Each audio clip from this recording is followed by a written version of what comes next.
Notts County Talk, we are live 50 minutes later than usual, but we're going to be back to our 7:30 start next Thursday. Yeah, it feels very inevitable in a week in which Notts were going to do their fans forum. We were speaking to a few people about this at the fans forum, that Notts would go and lose the game straight before. You could almost have written it, couldn't you, George? Yeah, it's quite comical, really, isn't it? It's really Notts County-esque, isn't it? It is, but at the same time, I think it gave a different slant on some of the questions at the fans forum, which we'll get onto in a minute. We'll jump into that. First of all, though, let's have a think back to Saturday. One of the 3 games this season I think we haven't been able to make. Not great at all. No, I've not heard good things. I listened along; it didn't sound great.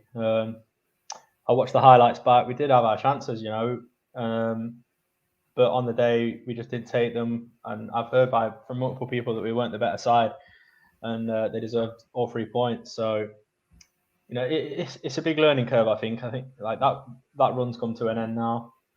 So just got to put it to the back of our minds, learn from it, and push forward. Yeah, I think so. It's a much trickier fixture than we actually thought. I think Altrincham then went on to beat Kings Lynn. Was it 4-1 on Tuesday night? Let's have a quick talk about the other Tuesday night results. Chesterfield. Yeah, 3-1 loss. I did call it, didn't I? I messaged you straight after Chesterfield drew with Torquay and said that will knock the wheels off Chesterfield and their sort of bombardment of teams. To lose a 2-goal lead with about 4 or 5 minutes left, I thought it'd affect them. And to be honest, their goal was from their own half. It was a bit of a fluke, apparently. So it's not even like they scored a fantastic goal. And all of a sudden, they've dropped a lot of points. So Grimsby lost as well, which is decent. But yeah, Altrincham. Just touch on the fact that we played with that back 3, and how did you feel when that team news came out? Yeah, it's a strange one, isn't it, really? There's a lot of changes there. Obviously, Lacey's missing. The obvious one, obviously, Cameron, he's not in the side. We're missing Rawlinson as well. And obviously, Slocum's out. So you talk about the back 4, really, including the goalkeeper. We were short in every sense of the word, weren't we? Yeah, it was very odd. It was very odd. I think on that fan hub, I don't think anyone would have got 11 out of 11. But the fact they came in, I've heard the keeper played really well. I've heard actually the back 3 as a unit played well, with a very young centre back in the middle, just joined, and out wide you've got essentially fullbacks that are being converted into centre backs. And we've got Chickson on the thumbnail today because I think he's a bit of an unsung hero at the club. Yeah, he is. And actually, Birchnell said that. I don't want to go into fans forum too much while I talk about Altrincham game, but he actually said. Birchnell said he's the one player, when asked a question, that doesn't get enough credit at the whole team. So that's good. And he said he's never, ever let Birchnell down, which I'd have to agree with. But back to the game then. Cal picks up the 5th yellow of the season already. What do you make of that? It seems to be quite a big talking point, isn't it, really, on socials at the minute, that suspension that Cal's got. It's another one where the year is hard, it's been a tough year, and he has mentioned it before that it's probably been the toughest year of his career by a long mile. He was injured for a long time, so he's bound to be frustrated in himself, and I think a little bit of that frustration seeping into his game a little bit, which is seeing him get those yellow cards for dissent, and I think that will just give him that sort of not to sort of think, well, I need to book up my ideas a little bit here and just calm down a little bit when refs give decisions that I probably don't agree with. So I feel like it's probably good that it's happened sort of early in the season. I feel like we have the options, possibly not to replace his ability, but we've got options, haven't we, to fill that void. So I think he's just got to take it on the chin. I don't think fans can be too hard on him. Obviously, it's not ideal to have 5 yellow cards 8 games in from the position that he plays. If he was a centre back and he was getting stuck in, like people said, it's fair enough. But when it's a dissent, it's just sort of lack of control of emotion, and it can get the better of you. He's had a tough year, so my concern will be if he comes back from the suspension now and it continues. But for me now, I think you've just got to draw a line under it. It's happened, and let's hope he learns from it instead of it continuing. Yeah, I think as well the way games have gone and the way people have marked him out of games in some situations, the way he knows his ability is better than what he's put in a few games. Probably that's because he's coming back from injury. That's just going to build on him. And we all know when we play football, we play five-a-side with referees that are just coming, straight from work. Any mistake, you take it out on a ref as it is. You want to look. Five-a-side can get very heated as well, can't it? Yeah, five-a-side referees need to think multiple scraps on five-a-side. Yeah, definitely. So you mentioned it might be an opportunity for someone else to come in. Who comes in then? I mean, because there's Cairo. There's Cairo. There's definitely Cairo. Yeah, I feel like he'd probably start this game anyway. But I'd love to see Nemain get a start. We was talking about it, weren't we, before the fans forum? We'd like to see him getting a start under his belt. I feel like it's a good opportunity for him to come into the squad. So yeah, I feel like for me it has to be Nemain. Has to be. Yeah, Power League refs are nearly as bad as National League. I couldn't agree more. I think National League refs. No one, literally no one. And Birchnell sort of touched on that, didn't he, on Monday night? But I feel like with Nemain, if he doesn't come in now, or at least doesn't feature, I feel like he's got to start. He's got to be starting games. Max said he came on against Altrincham and he was decent. I feel like he's got to get a start under him because it's all well and good him coming on and doing this. But if he's played well against Altrincham when he's come on, he's got to warrant that start. I mean, he's a fast player. He's a tricky player. And I feel like, I do feel like when I watch Notts, there are opportunities when teams are quite high because they think that they can press Notts. Because Cal Roberts is different level, but I wouldn't say he's a pacey player. I wouldn't say Cal Roberts is overly quick. If teams want to press us and leave that gap behind for Nemain, especially the way Wotton's been holding the ball up and what he can do with it, or Ruben can, or even Matty Palmer can thread a ball through, let him do it. I think he's got to start for me on Saturday. Got to. Yeah, it's going to be one of those games, and it's difficult. It depends how we set up for the game, I think, because it's been talked about Woking being a very direct team, can go back to front very quickly.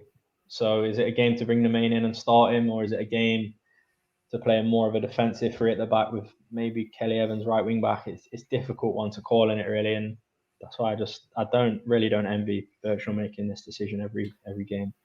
Yeah, it is a tricky one, and he even said himself. We've talked enough about the fans forum, so let's go into the fans forum. But he talked himself about how he doesn't know his best team yet.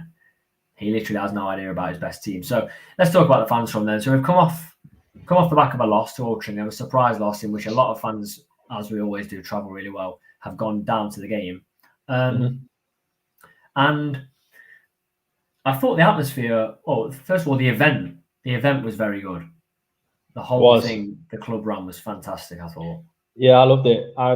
When I came home to my partner, I was telling her how good it was. I loved it. I thought it was amazing. Just to get to be there, like live in the flesh, seeing them sort of take on a couple of difficult questions, nothing too difficult. Yeah. To see them take it on and how they sort of navigate through it in person.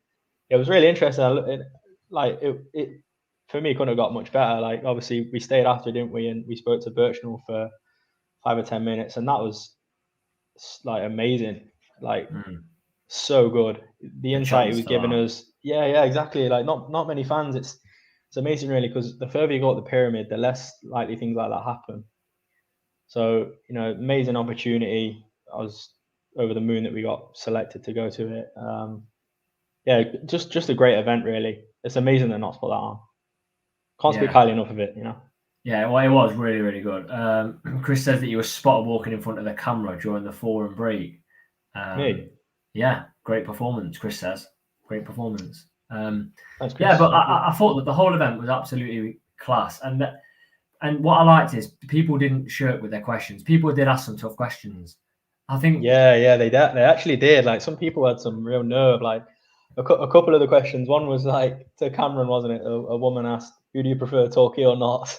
Yeah, it's quite funny. Right on the spot. And then there was quite a serious one, wasn't there? Where that older gentleman said, about the kids in the family stand and the players and managers not going over. Like it's a difficult question to ask. Fair play to him, but he had a really good point, because I used to sit in the family stand when I was a kid. Yeah, but when I first started going to Notts. Because we sit in the Pavis and the majority of people sit Pavis or Cot. Never noticed. You never even think they haven't gone over to family stand. But when you look back at the games, very rarely do you see Notts players going over to the family stand. So I think it's a fair point, and we'll see if Carl Cameron said he'll sort that for this weekend. We'll see if they do that, because that would be good. Apparently, there's a group of kids that sit there and wait every game. It doesn't happen. One question to me was, it's quite blunt, made me laugh. He just said, "Why are we so easy to play against?" There's been games this season where we've been easy to play against and we've still won. Wealdstone springs to mind massively, and even Torquay to some extent. And they tackled the questions really well. The thing that I really liked as well, Bertrand was asked about boos after 10-15 minutes from the Cop, about when Notts are slowing it down, and I just liked it. It just made sense. He just said, well, they can't score without the ball. We need the ball to score. And if you haven't seen it, go back and watch it. The way he described everything tactically is why he doesn't leave people up for corners. He'd rather not concede than have like a low percentage chance of getting the ball up and breaking. I like that. Why don't we shoot from too far out? They're all very stats orientated. Virtually don't barely score any goals from far out. But he did take it on the point, or maybe we should try some to catch teams out. There was just the way he just dealt with everything, and I thought to myself, yeah, I can fully get behind that. Some managers, you think they're just talking absolute rubbish, but everything he said made sense to me. Everything. Yeah, no, I'd agree. He's a great chap, wasn't he? Yeah, he was. And Doyle. So Chris here says, I've heard a rumour Michael Doyle's been practicing forward rolls in training today. George, you started something here. I had a word with him. Yeah, I did have a word with him. No, I didn't really. I didn't get a chance. No, I didn't get a chance. By the time we sort of talked to Nick, didn't we, the media guy, for a little bit, and then we sort of started talking to Ian, and then we turned around and Cameron and Doyle had gone, but I was really toying with the idea. Forward rolled out the door, didn't he? Well, I'm not going to talk about it, but I asked the pressing question, didn't I, Tom? What was the first question I asked Bertrand? You asked him where to get petrol. I couldn't not. I've had to. The question on Miller and Ellis. The question on Miller and Ellis was really good and well explained. I loved it. I did love that. Bertrand literally said that basically with Miller, and I'd heard this from someone I know that at the club, that basically prior to the playoffs, Miller was all but signed completely. Like, it was all but done. They were just waiting for the season to end and pan out. And then Bertrand basically said, Ellis made sense. He lived very close to the training ground of Barrow and back in the Football League, so fair enough. But Miller was... Bertrand didn't mind saying that Notts were absolutely blown out of the water, didn't he? Do you know what? Sorry, go on. No, I was going to say the little comment at the end where he said, I don't know if many people clocked it, but he said, I'd rather not do stupid things or something. I'd rather not risk the football club for it. I thought that was a nice little comment. Yeah.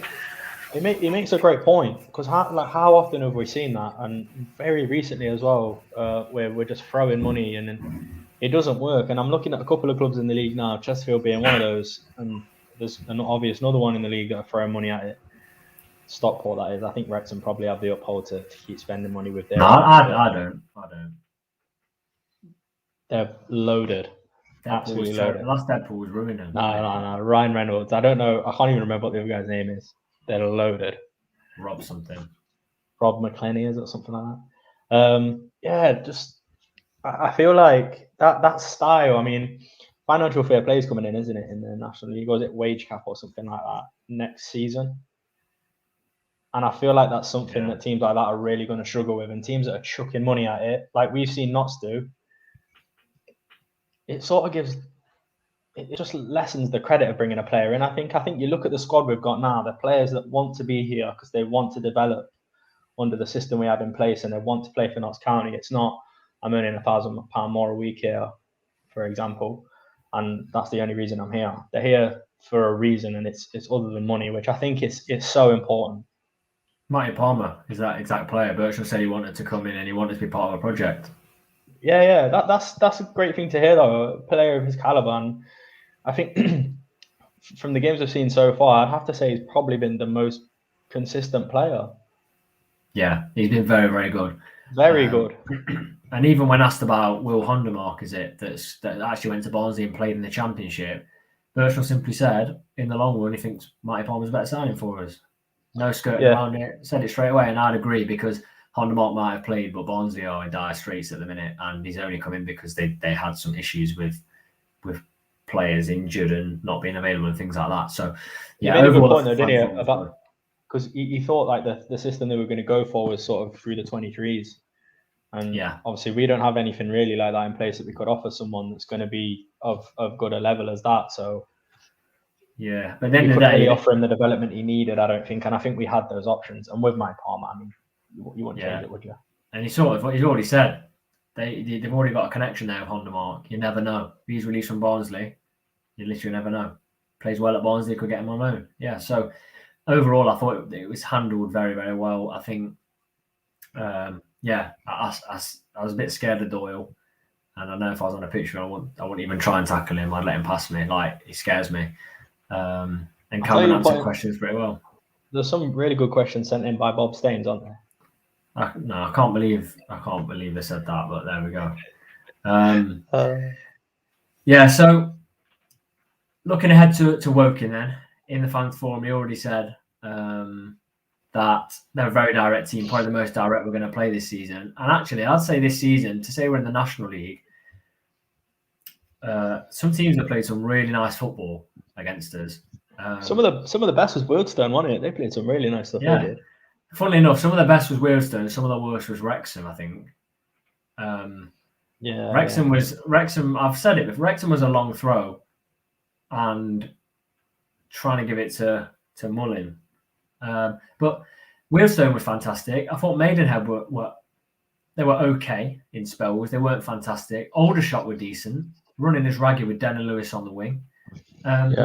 So this is something that, if you said you played 7 games in the National League, and this is the first time you're going to face sort of a direct long ball team, mainly, you'd say, nah, no chance. The fact that this league is seriously getting difficult, it's another challenge, and this is where actually being away at Altrincham, who you would expect to be a team that are dogged and will be difficult to play against, actually having 3 centre-backs, that centre-back trio that aren't that experienced, probably going to be more difficult against Woking, I think. But Alex Lacey is supposedly on the verge of coming back. I think it could be difficult for a defence this game, definitely. It's going to be a test, isn't it, for sure? Well, Chickson, if it comes down to long balls, as good as he is, it's not his forte, and it's not his fault. Brindley's okay, he's decent.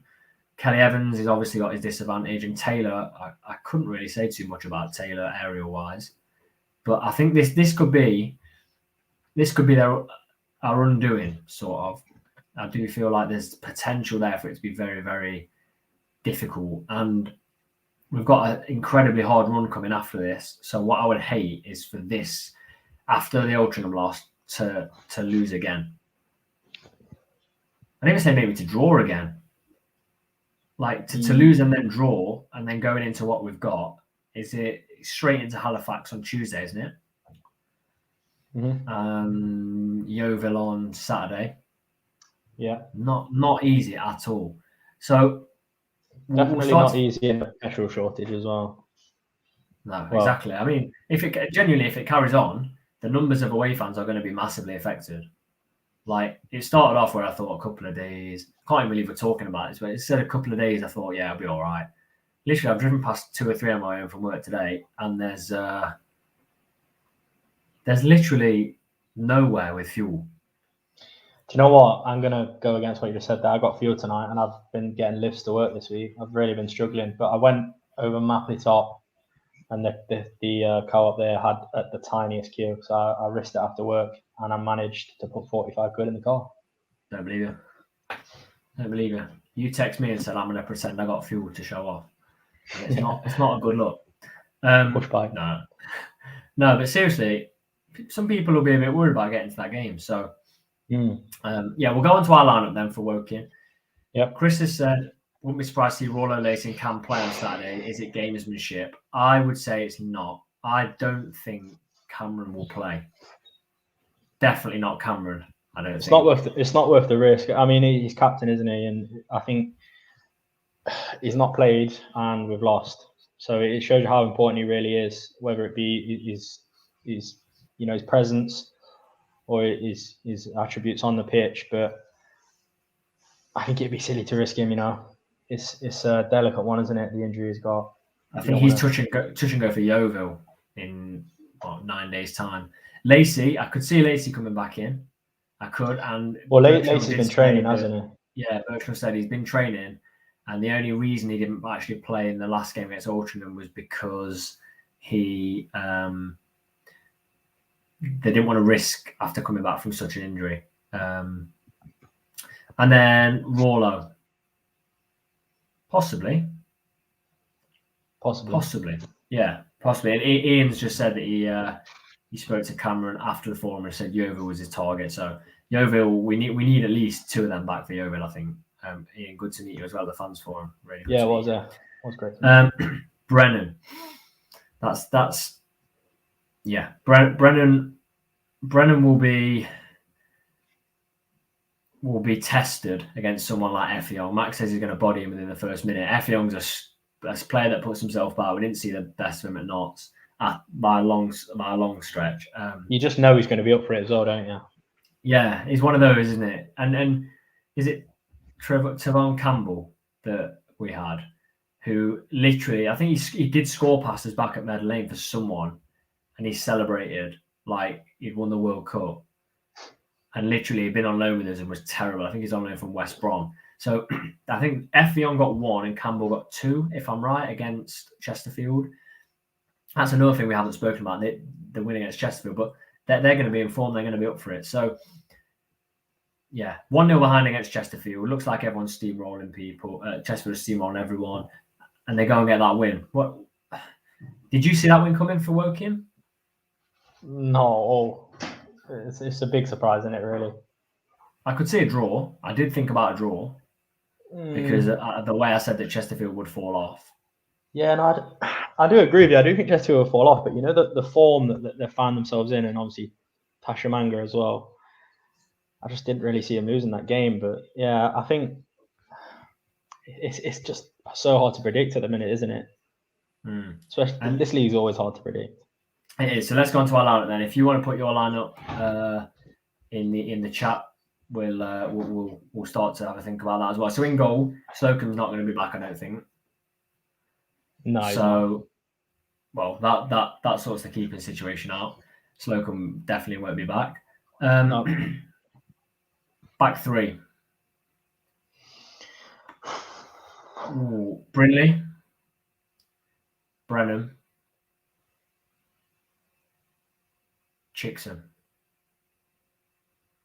No Lacey. No, I don't. I'm going to say no. Just hedge my bets. I'd like to see him. My back 3 would be Lacey, Brennan, Chickson. Instead of Brindley. Yeah. I think Lacey's injury wasn't so much, like a certain muscle. It was a knock, wasn't it? A bit of a swell from a knock that he picked up in a game / training. So I don't think it's as severe as the other injuries. Stuff like that sort of just tend to heal, if you get ice baths and whatnot. And I'm sure they've got great treatment. So I can see him back, to be honest with you. And I hope he is, because he's been class, really, hasn't he? All I'd say is it's Halifax away Tuesday night. I'd rather have him for Halifax rather than risk for this, even though it's going to be very tricky with them being direct. How good is Lacey in the air, though? Lacey's good at everything. I like Lacey. Lacey's good at everything. Lacey could play in goal. He could play number 10. He could play up front. He could play on the wing, and he'd still put a shift in. He's just so good. So wing backs then, I'm going Dion and Taylor. Yeah, for me. I thought you were hesitating because you're going to change your mind. And I was thinking, is he putting left wing back now? No. I agree. That's the thing though. What happens if Taylor is injured? Because I don't think Chickson, although he got an assist in that game where he did play at wing back, what would have happened if Taylor was injured last weekend when Chickson had to be in? You'd have to change the whole system. Yeah. So, yeah, there's a lot of different. Chris says Brins, Lacey, and Brennan. It's Brins, difficult Lacey, as and well. Brennan I think Chris. You know, we've sort of touched on it, haven't we, in previous videos about the squad being small and stuff like that. But how unlucky is it to have 3 centre backs injured? Or how much poor preparation is it?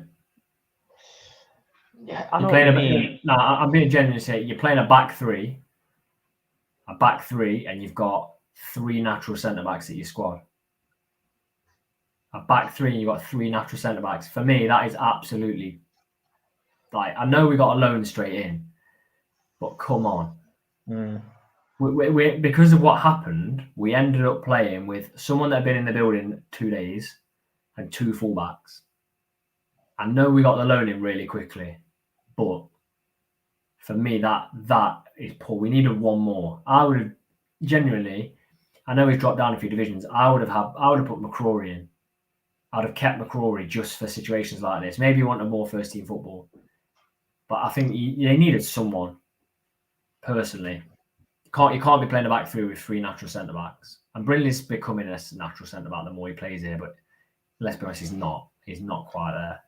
No, it's hard, isn't it? It is hard because obviously right centre back and centre back in itself is quite a different position, isn't it? Because we've seen it, like Brindley and Cameron sort of come into the game a lot more than you would as a centre back. You know what I mean? Of a back 4, so you sort of are playing a full back role, but not to a fullest extent. You know what I mean? So it is different. So I don't know.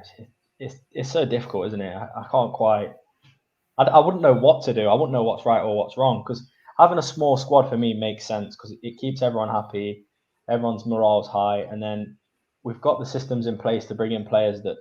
Well, it showed on Saturday's game. Obviously, we lost, but the 2 players that were told played really well with the 2 loanees that we bought in. So they're at a good level as well. Like the keeper's from Sunderland, isn't he? Sunderland fans saying he wouldn't mind him being number 1, Patterson. which is great. Yeah, Patterson. And Brennan as well. Wednesday fans saying that they wouldn't mind seeing him in the starting squad. So they're really, really good replacements. And these are players that we couldn't keep in the squad all season because we weren't able to keep them happy. And it might, burn a bridge with those clubs because you don't want to do that. You want to develop those players the best you can to keep that sort of rapport there.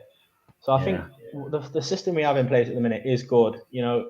Maybe further on into the season, it might be questioned a little bit more if we do see some more injuries and it might look a bit more frail, but we'll see. I do feel like we've been really unlucky with it just being centre backs though. Do you know what I mean? Yeah.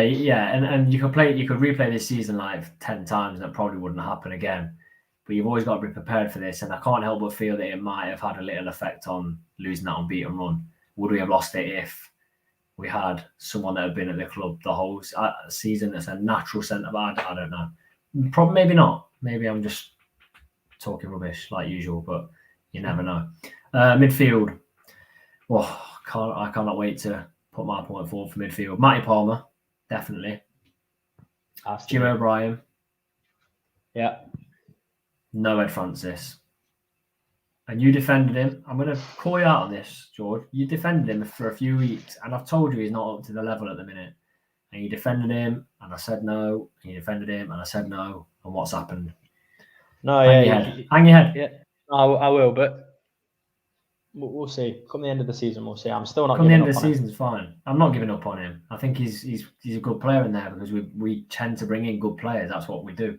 We've got the scouting network, but he's been shaky. It's so annoying. It's so annoying because it is a confidence thing. Like he's obviously, like I know we've been playing well and we had a good run to start with and confidence is high, but I think personally he hadn't been playing that well. So I do feel like his confidence took a bit of a hit.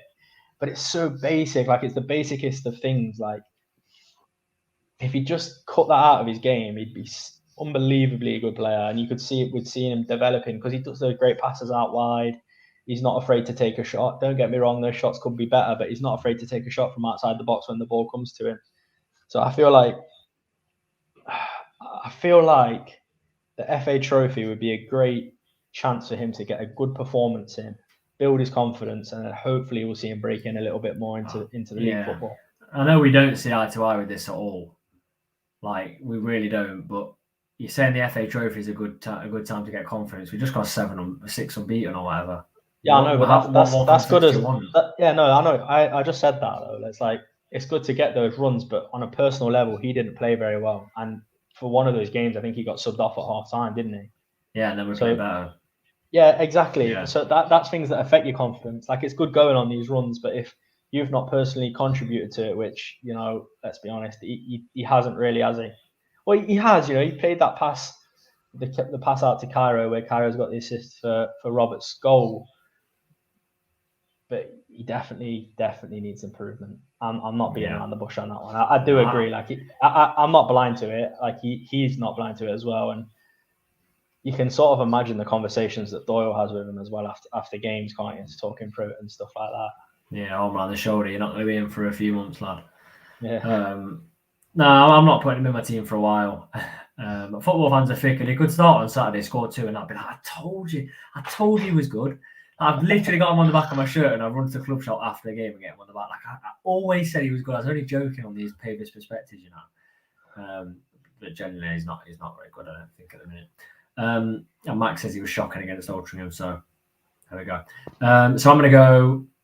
I think last week I did a start in 13 or something because I got carried away, but I'm going Palmer and Job in the middle. Yeah. Is that for you? Yeah, I agree. Yeah. So that takes me to, let me do my maths, 3, 4, 5. So that takes me to 8. And then Wootton has to start. Definitely. And then I'm going to go Ruben and I want Nemain, but I think it'll be Caro because we already know Bertrand said they're a direct team, big team, and Caro could help. Like, look at the difference just having, from a corner, we know that Bertrand likes players to come back. The difference just having Caro in the box to Nemain in the box. What about going back to the midfield, Frank Vincent? Yeah, just seeing that Ian's put that. Oh, is he? Yeah. Yeah, that's the point. He definitely won't start. Mind you, I said that. I don't know. Who did I say that about? I said that about Lacey, didn't I? We're not going to see him start for a good 4 or 5 weeks, I think, yeah. Next game he started, so what do I know? Yeah, I think we could definitely see him off the bench, 100%. I'd like to see Vincent, but I'm not sure he'd start this game. No. If he has not started the last few games, I don't think he'll start this time. But it's an option. We're all excited to see him. Like, he's building now. I saw him training with the squad pre. It might have been Altrincham, maybe in Wealdstone. He wasn't in the squad, but he was on the pitch. But yeah, he's getting closer and closer. He's been on the bench. So we've sort of got our team. Are you going Nemain or Mitchell, did you say? Mitchell. I do like Mitchell. Yeah, I think it's going to be. But Nemain's got to play some point over these next few games. And he's got, by that I mean he's got to start a game. So, and it just gets more difficult.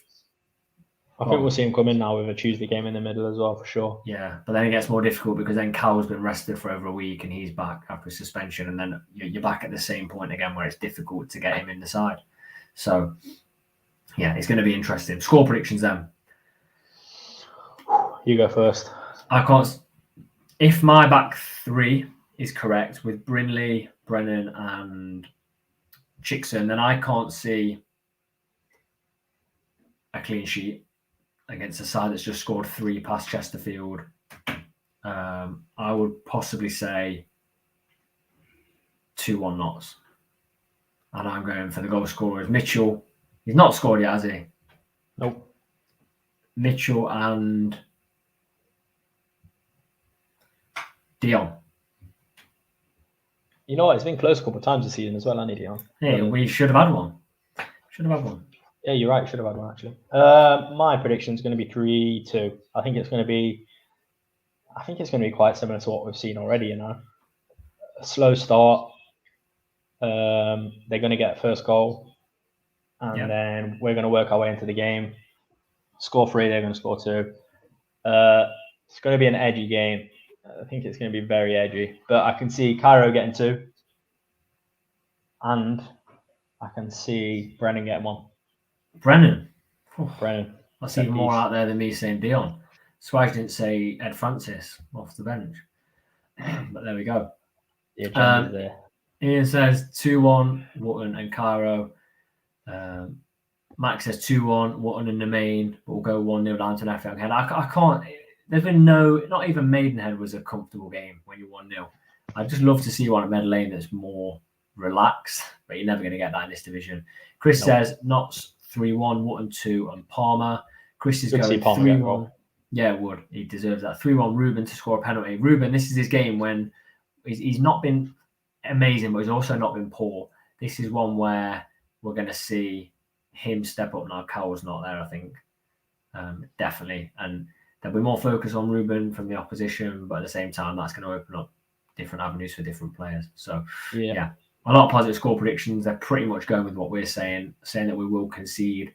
And we know that's Bertrand's style. Quickly before we finish, if you could drop this video a like, that would be massively appreciated. Helps us get noticed. And also, if you could subscribe, we are obviously aiming for that 2,000 mark by the end of the season. And it's going to be helped if Notts can carry on doing pretty well. As I said as well, we're going to be back at our normal time next week of 7:30, slightly later this week. There was just a few things we had to get done. And as always, don't forget to like, comment, and subscribe.